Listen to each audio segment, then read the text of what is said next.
haunted by the ghostly sisters. I was really thrilled for Mum when she rented a tea room in a nearby village. I knew Mum had always wanted to run her own business, so I willingly agreed to help out on a Saturday when Mum and Sally, who worked in there, were really busy. Although it was hard work, I enjoyed it. Everyone in the village seemed very friendly, especially an old lady called Margaret, who often dropped into the cafe for a quick chat. Margaret told us that she had worked there many years ago and liked to see how the business was doing.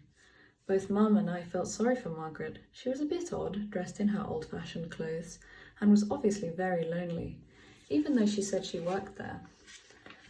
No one in the village remembered her, and Mum said she was probably a bit confused.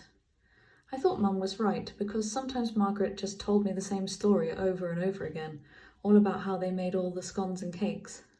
One Saturday, after the tea room had been open about a month, my little brother Thomas was ill with the flu. Mum had to take him to the doctor, so she asked me to go to the tea room with Dad to open up.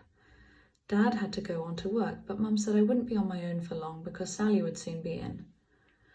It was scary being alone in the tea room after Dad left. I wasn't used to being on my own, and I'd always had a funny feeling about the place, especially the empty rooms upstairs. I definitely didn't like being alone there. Also, because it was very early, there were no customers, and I decided to go through to the tea room and lock the front door. I thought that if anyone wanted to get in, they would probably knock, because I'd put the open sign on. It just made me feel a bit safer, knowing that no one could just walk in. I was in the kitchen getting everything ready for Sally when I heard a noise. I stopped what I was doing and listened very carefully. I couldn't believe what I was hearing. Someone was moving around in the tea room. I knew it wasn't a customer because I'd just locked the front door. I felt so scared. I just couldn't imagine who would be inside, so I managed to pluck up some courage and went to look through the glass door which separated the kitchen from the tea room. I almost fainted when I saw her, an old lady in a black dress and a white frilly apron setting the tables with cups and saucers. She was looking around as she worked with a worried expression on her face, almost as if she was looking for someone. I was too scared to do anything, but suddenly the old lady turned and looked towards the door. Our eyes met through the glass panel, and she looked even more surprised than me. A cup fell from her twisted old hand, then slowly, right in front of me, she'd vanished into thin air. I screamed with fear. She was a ghost! 1 or 2 of the regular customers had told me that the tea room was supposed to be haunted, but no way had I believed them. Still screaming, I ran out of the back door and bumped straight into Margaret. I was relieved to see her. Margaret calmed me down and asked me what was wrong. We went back into the kitchen and I expected her to laugh when I said I'd seen a ghost. Instead, she listened seriously and asked me to describe the old lady. Then she took my breath away by telling me that I was probably right and had seen a ghost. Margaret told me that she and her sister Rose Appleby had worked in the cafe years ago. One night, her sister had been killed by a fire that had swept through the whole building. Margaret said the tea room had been closed down for years, and even when it was reopened, she couldn't bear to go into it for ages because people said it was haunted by her sister's ghost. I was shaking with fear now. I could hardly believe that I had been alone with a ghost. I felt sorry for Margaret too. It was terrible to think that her sister had died so horribly. Margaret said it would be better if I didn't tell Mum what had happened in case she wanted to close the tea room down. There was something threatening in the way she said it, which scared me even more. She no longer seemed so friendly. It was as if she was telling me that the cafe belonged to her and her sister.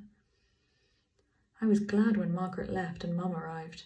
Mum said I looked pale, but I didn't want to tell her about Margaret's story, so I just said I wasn't feeling well. Mum said I was probably coming down with the flu like Thomas, and sent me home saying that she and Sally could cope for the rest of the day. I felt a lot better when I got out into the fresh air and wondered if I had just imagined seeing the old lady. All the same, I decided to check the old newspapers in the library to see if Margaret's story was true. After a lot of searching, I found a story about the fire, and I was terrified as I read the report. It said the 2 elderly sisters, Rose and Margaret Appleby, had died in the fire. I read the story again and again, fear clutching my heart. So Margaret was dead too? I had spoken to her so many times, but suddenly I realised the terrible truth. Margaret was a ghost too, and the cafe was haunted by both sisters. I ran as fast as I could to the row of shops where the tea room was. Mum was pleased to see me. She seemed really harassed. Sally had phoned in sick, and even though she was really busy, Margaret had wanted a chat, telling Mum that she was going home to be with her sister and wouldn't be back again. I shuddered at the thought of my mum being alone with a ghost, and then I told her everything. Mum was really shocked, and even though she didn't believe in ghosts, she said she had had a feeling that there was something very odd about Margaret that morning. We never saw Margaret again, or Rose, thankfully. Although I still work with Mum on a Saturday, I make sure there's never a chance of me being alone in the tea room. Just in